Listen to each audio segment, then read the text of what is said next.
한 주간 평안하셨습니까? 네, 1월 달에 시작했던 이사야서의 벌써 마지막 시간이 되었습니다.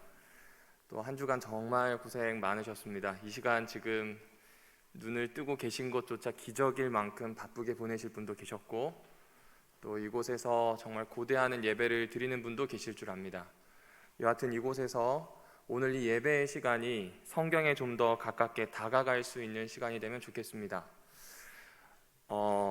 사실 책을 읽기 시작한 지가 전 얼마 되지 않았습니다. 책을 좋아하기 시작한 지는 한 3, 4년 정도 된 것 같습니다. 그 전에는 책을 보는 것보다는 뛰어다니는 게 훨씬 좋았고 일하는 게 좋았습니다. 그런데 책을 보게 되면서 바뀌게 된 것이 있다면 딱 한 가지를 표현하자면 자유로워질 수 있다는 걸 좀 알았습니다.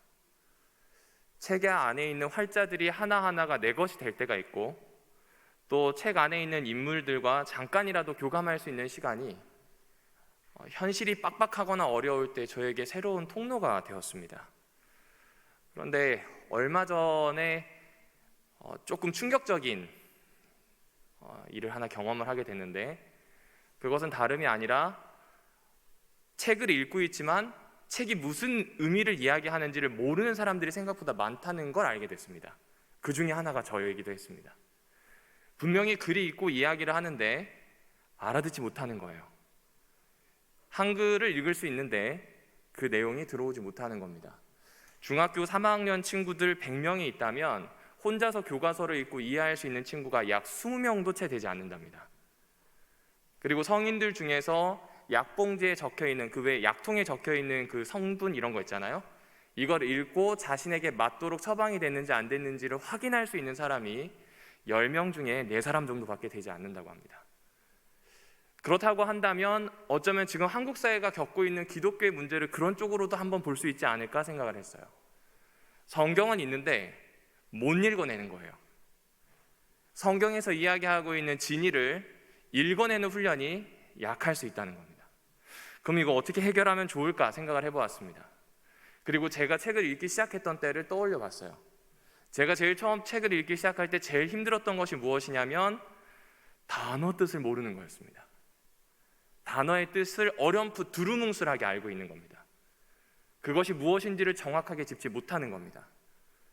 한번 여쭤볼까요? 보다라고 하는 게 어떤 뜻이 있습니까? 아마 그렇게 물으면 눈으로 본다라고 대답하실 겁니다. 근데 보다는 눈으로 그 대상의 형태나 특질을 확인하는 겁니다. 사전적 정의가 그렇습니다. 내가 읽고 있는 것 자체가 어떤 의미인지를 명확히 아는 게 저에겐 중요했습니다.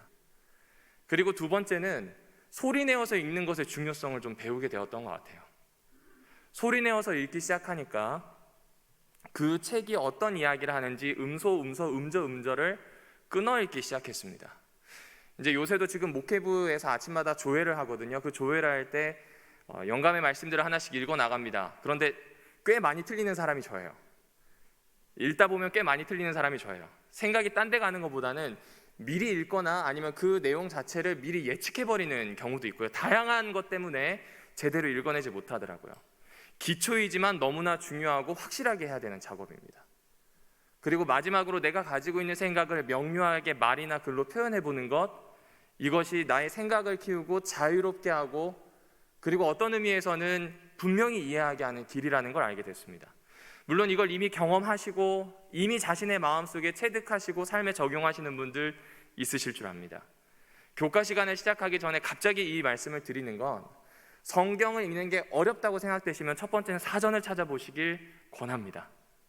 그래서 그 의미가 무엇인지 명확히 찾아보는 게 중요합니다. 두 번째로 의미가 잘 다가오지 않을 때는 입을 사용하셔도 좋습니다. 입을 사용하게 되면 내용을 분절해서 읽을 수 있는 힘이 생깁니다. 그리고 이것이 좀 더 익숙해지시면 말이나 글로 사람들에게 표현을 해주십시오. 특별히 젊은이들에게 많이 해당이 됩니다. 여러분이 앞으로 사회생활할 때 가장 많이 할 거는 글 쓰는 겁니다. 높은 자리에 가면 갈수록 글을 쓰고 읽는 능력이 너무 중요해지는 사회가 될 겁니다. 그렇다고 한다면 성경을 읽고 이 고문서를 가지고 삶에 적용할 뿐만 아니라 신앙 생활을 하는 우리에게도 똑같이 적용되어야 하겠죠. 읽어내셔야 합니다. 이것이 참 중요한 겁니다. 이것을 문해력이라고 부르더라고요. 문자를 해석해낼 수 있는 능력인데 이것은 나이에 상관없이 누구나 다 할 수 있다고 합니다. 얼마 전에 깜짝 놀랐던 건 90세에 석사 학위를 취득하신 할아버지가 이 뉴스에 실리는 걸 봤습니다. 이 학위를 도전하신 때가 90세였습니다. 그러니까 의미가 있는 겁니다. 각 사람에게 여러 가지 재능이 있고 여러 가지 이야기들이 나올 수 있겠지만 오늘 제가 여러분과 나눈다고 한다면 딱 한마디로 요약하자면 오늘 나누게 될 이 이사야서를 한번 찬찬히 여러분의 목소리로 여러분의 손으로 읽어내 주시기를 요청드리는 게 오늘 설교의 핵심입니다. 이렇게 제가 이렇게 서두에 막 이렇게 말씀을 드리는 이유는 조금 조셔도 괜찮다는 이야기를 드리는 겁니다. 너무 피곤한 시간이기 때문에요. 자, 그럼 이제 들어가겠습니다. 오늘은 13과 지구의 재창조입니다. 지구가 이제 새롭게 창조된다는 이야기로 이 모든 교가가 마무리되게 됩니다. 자, 기억절을 한번 저와 같이 읽어보시도록 하겠습니다. 준비되셨죠? 시작! 보라, 내가 새 하늘과 새 땅을 창조하나니 이전 것은 기억되거나 마음에 생각나지 아니할 것이라. 오늘 교가를 보실 때 가장 중점해서 보셔야 되는 핵심 단어는 세 가지인데 보라와 새, new, 새 것이라고 하는 것과 창조라고 하는 단어를 마음에 좀 두고 읽어주시면 좋겠습니다. 오늘 교가의 개략적인 내용을 좀 한번 정리를 해볼게요. 이사야서 65장 17절부터서 66장 24절까지 이 끝부분에 대한 내용인데 제가 보니까 한 크게 세 부분 정도로 나눌 수 있습니다. 65장 17절부터 25절, 65장 끝까지는 새 하늘과 새 땅에 대한 이야기를 합니다. 어떻게 새롭게 창조되는가에 대해서 묘사하는 부분입니다. 그리고 66장 1절에서 21절까지는 하나님의 종들이라고 하는 사람들이 등장하잖아요. 그 사람들에게 베풀어지는 자비에 대한 설명입니다. 원조 하나님의 종인 예수 그리스도를 쫓아가는 그들에게 어떤 자비로 하나님이 대하실지에 대한 내용입니다. 그리고 그 반대에 서 있는 사람, 악인에게 임하는 고통과 심판에 대한 내용이 나오고요. 마지막으로 22절부터 24절은 하나님의 공의가 확실하게 세워집니다.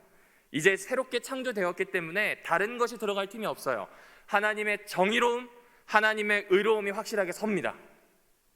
그 선 곳에 열방이 모여들기 시작합니다. 이스라엘의 구원으로 끝나지 않고 모든 민족이 모여든다. 이 이야기로 아주 웅장한 이야기와 함께 이사야서 65장, 66장이 마무리되게 됩니다. 아까 말씀드렸던 것처럼 오늘 교가의 주요 단어입니다. 아까 말씀드렸던 이 보라는 사물의 특질을 눈으로 확인하는 겁니다. 눈으로 그 사물의 특질을 보는 거예요. 그러니까 지금 뭘 보아야 하냐면 새 하늘과 새 땅이 어떤 식으로 묘사되고 있는지 우리 각 사람의 눈으로 확인해야 됩니다. 그 작업이 있어야 하기 때문에 이사야가 지금 이걸 썼습니다. 두 번째는 창조입니다. 창조는 무엇입니까? 전에 없던 것, 전에 없고 이전에도 없었던 것을 처음으로 만드는 겁니다. 지금 새 하늘과 새 땅이라고 했으니 이전에 본 적도 없는 하늘과 땅에 대한 이야기를 하는 겁니다. 그런데 여기에서 이 창조라고 하는 게 히브리 사람들 말로는 이 시제가 현재 분사입니다. 현재에 계속해서 일어날 일로 지금 표현하고 있는 거예요. 창조가 끊임없이 이루어지는 일로 계속될 일로 지금 설명하고 있는 것입니다. 그리고 이제 세 번째 것이 새 것, 새롭다라고 하는 표현입니다. 역시 새롭다는 건 전에 없던 겁니다. 그런데 이 히브리어로는 하다시라고 하는 한 단어로 표현하는데 헬라어로 번역을 할 때는 좀 둘로 나누어지게 되었대요. 그 둘로 나누어지게 되었는데 한쪽 단어는 어떤 뜻을 가지고 있냐면요, 그냥 똑같은 거예요. 그냥 똑같은데 새 것이 된 겁니다. 제가 지금 여기 포인터기를 쥐고 있습니다. 이 포인터기는 로지텍이라고 하는 회사에서 나왔어요. 제가 만약에 똑같은 모델을 어제 샀다고 해볼게요. 그러면 어제 산 새 것이 이쪽 손에 있다고 치고요, 여기에 지금까지 썼던 이 포인터기가 있어요. 요게 새 것이에요. 똑같죠? 똑같은데 이 똑같은 것 중에 그냥 새 것이 나온 거예요. 그렇게 표현하는 게 하나 있고요, 여기 나오는 카이노스는 질적으로 다른 겁니다. 로지텍에서 제일 비싼 포인터기가 20만 원짜리인데 별의 별 기능이 다 됩니다. 그것과 이거는 비교할 수가 없습니다. 왜요? 완전히 달라요. 질적으로 모양도 완전히 다른 겁니다. 그런데 지금 여기에 나오는 이 하다시라고 하는 건 완전히 다른 걸 얘기해요. 새 것이라고 했을 때 이전 것인데 지금 만들어진 것이 아니라 완전히 다른 것에 대한 이야기를 하고 있는 겁니다. 그럼 제가 이걸 왜 이렇게 강조할까요? 65장 17절부터 25절까지를 한번 보아주세요.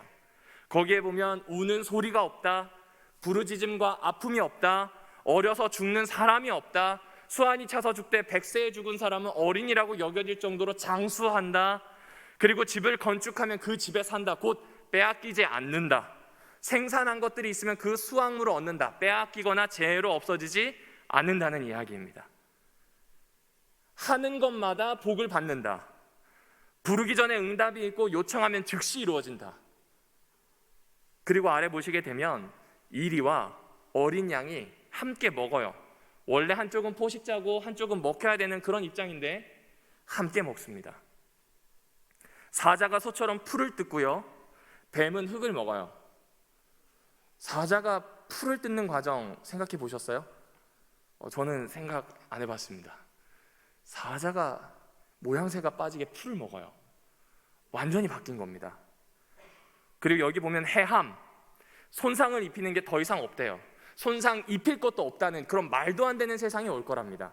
상함도 없답니다. 몸이 약해져서 축이 나서 완전히 쓸모 없어지는 그 순간이 없다는 거예요. 지금 무엇을 얘기하는 거예요? 이전 거는 기억할 수도 없고 기억할 필요도 없어요. 완전히 새롭게 된다는 겁니다. 질적으로도 다르고 모양도 다르고 예측할 수 없는, 우리가 볼 수 없는 엄청난 것이 새하늘과 새 땅으로 다가온다라고 하는 이야기를 합니다. 그러면서 교과 저자는 이렇게 이야기합니다. 이사야서에 나오는 이 내용을 잘 살펴보게 되시면 이 새 하늘과 새 땅이 만들어지게 될 때에 하나님께서는 예루살렘이라고 하는 성을 이런 역할로 쓰십니다 라고 하면서 소개합니다. 간단하게 얘기합니다. 새 하늘과 새 땅이 왔을 때 이제 회복되는 예루살렘과 이스라엘을 이렇게 쓰실 거예요. 제가 보기에는 거룩한 자석으로 쓰실 것 같아요 라고 이야기합니다. 여러분, 자석 아시나요? 자석은 뭐 하는 물건입니까? 철분을 빨아 당기는 겁니다. 다 자기에게 오게 해요. 자기장을 형성해서 철분을 다 빨아 당깁니다. 그게 자석이에요. 그러니까 예루살렘이 지금 거룩한 자석이 된다는 건 자기가 이렇게 가만히 있는데 뭔가를 자꾸 끌어당긴다는 이야기겠죠. 무엇을 자꾸 끌어당길까요? 핵심은 사람이에요. 그냥 사람이 아니라 열방이라고 하는 이방 사람들이에요. 생각해 보십시오. 여호와 하나님께서 이스라엘 예루살렘을 찾아오셨어요. 이들을 구원하십니다. 그 과정은 위로와 회복이 일어나게 됩니다. 완전히 파괴되었던 이스라엘 성읍이 위로받고 새롭게 서고 사람들이 가득 차게 됩니다. 회복이 되는 거예요. 무너진 나라가 다시 설 일은 거의 없습니다. 역사에서도 매우 드물어요. 그런 일이 일어날 거래요. 그런데 그 일이 지금 나오는 것처럼 표징이 될 거랍니다. 표징이 무엇입니까? 표징이라고 하는 건 뚜렷하게 드러낼 수 있는 증거들입니다. 뚜렷하게 드러내는 거예요. 무엇이요? 하나님께서 주시는 새하늘과 새 땅이 뭔지, 새로운 생명이 뭔지를 뚜렷하게 드러내요. 그러면 참 신기하게도 새것, 생명력 넘치는 것은 생명들을 끌어당깁니다. 예루살렘으로 이방이, 새로워진 피조 세계로 새로워지길 원하는 모든 피조물들이 끌려당겨질 거라는 거예요. 이런 세상입니다. 이사야가 왜 이런 이야기를 할까요? 그 당시에는 나라와 나라 사이의 경계가 너무 첨예했어요. 그 당시에는 사람과 사람 사이의 경계가 너무 첨예했어요. 지도자들이 이 일반 백성들을 너무 괴롭혔고요. 그들이 하는 행동 하나하나가 하나님을 너무 괴롭게 했습니다. 그들이 하고 있었던 모든 것들은 사람에게는 차별을 두는 것이었고 하나님에겐 질서를 어지럽혀서 하나님과의 경계를 무너뜨리는 겁니다. 그런데 이제 그게 회복될 거래요. 사람 사이에 사람이 세운 쓸데없는 질서는 사라집니다. 하나님께서 태초에 잡으셨던 그 창조의 질서, 완전히 새로워진 질서로 회복된대요. 그렇게 되면 벽이 세워져 있었던, 경계선이 있었던 이방 나라가 더 이상 적국이거나 남이거나 그들이 아니라 우리가 된다는 이야기예요. 그렇게 거룩한 자석으로 드러날 겁니다. 그리고 이 저자는 이어갑니다. 거기에서 끝나지 않는다고 이야기해요. 예루살렘에 거주하는 그 사람들, 하나님의 종들이라고 불리는 그 사람들은 선교사가 된답니다. 그리고 예배 인도자들은 이 선교사들이라고 불리는 하나님의 종들이 아니라 이방 사람들이 제사장이 된대요. 예배 인도자가 된대요. 꿈이나 꿀 수 있나요?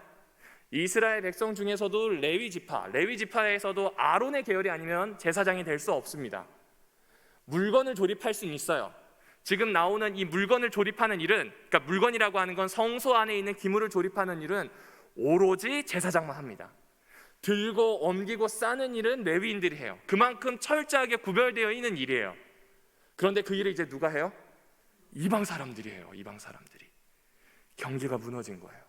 새로운 공동체로 나아갈 수 있는 준비가 된 겁니다. 여기 지금 앞에 나오는 것처럼 하나님의 종들은 새로워진 피조 세계를 유업으로 받습니다. 다시 말씀드릴게요. 하나님의 종들은 하나님을 믿고 끝까지 충성하게 되었을 때 새로워진 피조 세계를 유업으로 받아요. 그래서 지금 아프더라도 견디는 거예요.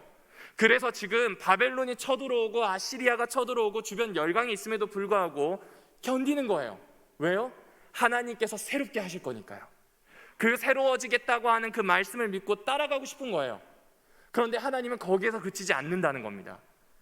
이방인을 언약의 백성이 될 수 있도록 초대하실 거라는 것이고, 너희가 그 초대할 때 중심이 되는 공동체, 초대할 수 있는 주인이 되어야 된다는 이야기를 해주고 계시는 겁니다. 이렇게만 이야기하니까 되게 좋은 것 같은데 좀 애매합니다. 조금만 더 생각해 보실까요? 여러분, 이사야가 관심 있는 건 예루살렘이겠습니까? 아시리아나 바벨론이겠습니까? 이사야가 관심 있는 게 남의 나라일까요? 자기 나라일까요? 자기 나라죠. 그럼 선지자가 원하는 건 하나님이 활짝 열어서 보여주는 모든 계시나 말씀이 누구를 위한 거였으면 좋겠어요? 나와 내 나라에 대해서 말씀을 맡겨주시면 좋겠어요. 그런데 뒤에서도 잠깐 살펴보겠지만 이사야서에 보게 되면 그 예언이 가면 갈수록 넓어집니다. 범위도 넓어지고요, 이야기하는 폭도 훨씬 넓어집니다. 갑자기 이방 나라에 대한 이야기를 하더니 이방 나라에 대한 이야기로 끝나지 않고 전 지구적인 새 하늘과 새 땅에 대한 이야기로 마무리가 돼요. 이사야는 바라지도 않은 대답이에요. 이사야는 어땠다고요? 바라지도 않는 대답이에요. 비슷한 예언을 받은 사람이 있습니다. 누구일까요? 다니엘이에요. 다니엘은 70년 후에 과연 우리가 다시 고국 땅에 돌아가서 하나님의 나라로 다시 세워질 수 있는가, 거기에 아주 몰골했습니다. 그의 모든 기도와 관심은 거기 있었을 거예요. 다니엘서에 드러나요. 그런데 하나님은 수천 년 이상이 되는 사건들, 그때 있을 것들을 그림 언어로 다니엘에게 설명하셨어요. 다니엘의 관심보다 더 넓고 더 깊고 더 광대한 것을 보여주셨단 말입니다. 그러면 지금 이 이야기는 우리에게 오는 게 있어요. 하나님은요 우리가 가지고 있는 아픔, 혹은 하나님의 백성으로 살아가고자 할 때 가지고 있는 아픔을 눈여겨보신다는 거예요. 그런데 그것이 그냥 나를 원상복구하는 것으로 끝내지 않으세요. 내가 다시 돌아가는 것, 내가 다시 나라를 회복하는 것으로 끝내지 않고요, 하나님은 그 아픔을 사용하셔서 오히려 전화 위복의 기회로 삼으십니다. 어떻게 해요? 세계를 회복시키는 거예요. 옛날 만화 영화에 나오는 우주정복이라고 하는 말도 안 되는 꿈을 꾸고 있는 악당들의 이야기가 아니라, 하나님은 오늘 볼품없다고 생각할 수 있는, 혹은 오늘 일상을 억지로 되는 대로 최선을 다해서 살아내고 있는 나의 문제를 어디에 결부시키시냐면 하나님의 문제, 하나님께서 회복하시고자 하는 이 지구에 대한 문제에 우리를 결부시키시는 거예요. 연결하세요. 이거 우리가 품지 못하는 일이에요. 해낼 수도 없어요. 그럼 어떻게 해야 될까요? 내면 속에 넣고 끊임없이 되뇌어야 합니다. 내 개인의 구원이나 좋은 그리스도인이 되겠다고 하는 그 꿈을 훨씬 넘어서는 것들이 부담스럽잖아요. 부담스럽다고 밀어내지 마시고 속에다 넣고 되뇌이시는 겁니다. 많은 위인들 중에 작은 걸 하다가 큰 걸 해내는 사람들이 많이 있습니다. 그런데 저는 이제 그런 위인들보다는 좀 가까운 사람을 소개하려고 합니다. 1995년도에 뉴스에서 아주 대서특필된 사건이 있습니다. 우리가 가지고 있는 이 컴퓨터가 엄청난 확장성을 지니게 되었다. 말도 안 된다. 더 이상 도스 언어처럼 그냥 명령어 치고 뭐가 나오는 결과가 아니라 클릭하면 그림이 나온다더라. 클릭을 하면 영상이 굴러간다더라. 라고 하는 것들이 나옵니다. 바로 마이크로소프트사의 윈도우 95가 처음 나왔을 때의 일입니다. 그런데 이 마이크로소프트사의 윈도우 95에 정말 결정적인 기능이 하나 있었는데 우리가 지금 아무렇지도 않게 사용하는 거죠. 마우스에 여러분의 손을 얹어놓고 검지손가락으로는 클릭을 하시잖아요. 그런데 중지손가락으로는 뭐 하세요? 툭 눌러서 이 파일이 어떤 속성이 있는지, 붙여넣기를 할지, 잘라내기를 할지 작업을 결정하시잖아요. 이 창을 만든 사람이 일본인인데 당시 마이크로소프트라고 하는 회사에 있었던 일본인 기술자예요. 근데 더 놀라운 건 무엇인지 아십니까? 이 사람 영어 못해요. 이 사람 영어 정말 못해요. 소통이 안 됐었대요. 그런데 이 사람이 말도 안 되는 이 기능을 남겨놓은 겁니다. 이 기능은 지금도 정말 엄청난 것이라고 컴퓨터를 하는 사람들 사이엔 얘기하더라고요. 근데 어떤 사람이었다고요? 말도 제대로 못하는 사람이에요. 그런데 그 사람이 딱 한 가지 잘하는 게 있었습니다. 그게 뭐냐면 작은 일을 하나하나씩 하는 거였어요. 이 사람이 제일 먼저 소프트웨어 회사에 들어와서 개발자로 선발이 된 다음에 말이 안 통하니까 제일 먼저 한 게 뭐냐면 마이크로소프트에 있는 것들을 하나하나 다 건드려 봤대요. 다 건드려 봤대요. 그리고 시간이 날 때마다 개발자들이 하는 것들을 보았대요. 말은 안 통해도 개발하는 그 언어들은 보이잖아요. 그러니까 그걸 차분히 본 거예요. 그리고 너무 바쁘대요. 거기서 아침에 출근해가지고 저녁에 갈 때까지 뭐 수도 없이 수많은 프로젝트, 수많은 팀의 협업들이 있어야 된답니다. 그런데 그때마다 조금이라도 남는 시간에 뭔가를 하나씩 끄적이기 시작했습니다. 그러더니 뭐가 만들어진 거예요? 지금도 혁명이라고 이야기하는 마우스 오른쪽을 눌렀을 때 뜨는 창을 만든 겁니다. 우린 너무 지금 당연하게 쓰고 있어요. 근데 그때 기억하시나요? 플로피 디스크 3.5인치짜리 요걸 넣어서 1.44메가를 쓸 수 있을 때 우리는 환호했습니다. 도스에 들어가서 DIR이라고 누르면 이 폴더라고 불리는 디렉토리들이 쭉 떨어지는 걸 보면서 우린 즐거워했고요. 하이텔 혹은 천리안 이런 PC 통신들을 통해서 문자 5줄을 보내고 그 5줄이 오는데 10초를 기다리면서도 받으면 행복했어요. 그때가 바로 1990년대입니다. 그런데 그때를 혁명적으로 바꾼 일은 이 일본인이 말도 안 통하는 일본인이 하나하나씩 작은 일에 자기가 집중했을 때입니다. 그가 하고 싶었던 건 하나예요. 마이크로소프트 회사에서 내가 할 수 있는 일을 하자는 거였어요. 그리고 그걸 마음속에 계속 되뇌고 품었던 겁니다. 똑같습니다. 그리스도인으로서 할 수 있는 것은 무엇인가? 내가 가지고 있는 것보다 더 큰 비전을 보여주시는 하나님을 만났을 때 우리가 할 수 있는 건 뭔가? 되뇌는 겁니다. 할 수 있을 때마다 작은 것부터 해보는 겁니다. 그 중에 하나가 무엇이냐면 읽고 또 읽어내는 겁니다. 이사야는 이것을 사람들이 그냥 읽지 않고 입으로 읽어내기를 바라는 마음으로 썼어요. 유대문학 자체가 그렇거든요. 읽어내 주십시오. 정말로 광대한 하나님의 비전이 나의 비전, 여러분의 비전으로 그렇게 품어지게 되었으면 좋겠습니다. 그리고 이후에는 공동체에 대한 이야기로 저자는 넘어가게 됩니다. 교과의 저자는 이 공동체가 한 신앙 공동체라고 하는 이름으로 표현을 하였습니다. 그런데 이 공동체의 특징이 있어요. 아까 말씀드렸던 것처럼 차별도 없고요, 배제하는 것도 없습니다. 혐오도 없습니다. 유대인이나 헬라인이나 다 예수님 안에서 하나라고 하는 부분을 저자가 인용을 했습니다. 그리고 너희는 왕 같은 제사장이래요. 아까 말씀드렸죠? 이방 사람들이 예배 인도자가 될 거래요. 이방 사람들이 다시 새로워진 새 하늘과 새 땅에서 예배 인도자의 역할을 할 거래요. 그 비전을 지금 이야기해주고 있는 겁니다. 그리고 이제 마지막으로 넘어가게 되죠. 그리고 이때에 하나님의 종들이라고 불리는 사람들의 이름은 기억될 겁니다. 굉장히 중요합니다. 이름이 있어야 기억이 됩니다. 기억될 겁니다. 그런데 이 이름을 기억한다고 하는 것은 반대로 얘기하면 사라지거나 없어지지 않는다는 이야기겠죠? 이사야서 66장 24절에 보면 악인들은 성 밖에 쫓겨나면서 사라지는 사람으로 나옵니다. 심지어 그들은 실체가 되어 있다는 표현까지 하게 돼요. 그들과 다른 운명이 될 거라는 거예요. 심판이 있을 때 그들과 다른 운명으로 될 수 있는 사람, 신앙 공동체를 꾸릴 수 있도록 선교사가 되었던 사람, 그 선교사가 되기 위해서 하나님의 창조, 새로운 창조라고 하는 그 안으로 들어가는 사람, 그런 하나님의 종, 하나님의 새싹, 그렇게 자꾸 이야기되는 사람들이 있을 거라는 이야기를 우리에게 해주고 있는 겁니다. 그리고 그 나라에서는 안식일과 월삭이 있을 겁니다. 찾아봤는데요, 여러 이야기가 있는데 원문을 보니까 한 안식일에서 그 다음 안식일까지, 그리고 한 달 초일, 첫날부터서 그 다음 달 초일까지, 그때까지 다 안식일이고 월삭이란 표현이에요. 그러면 매일매일이 월삭이고 안식일이란 이 표현은 이제부터는 이 공동체는 매일매일 영원하게 이름이 기억될 뿐만 아니라 하나님과 함께 살아낼 존재들이라고 하는 걸 이야기하는 겁니다. 그들이 매일매일 예배를 드릴 수도 있을 거예요. 우리는 잘 모르지만. 그들이 매일매일 하나님의 뜻을 실행할 수 있을 거예요. 우리는 잘 알지 못해요.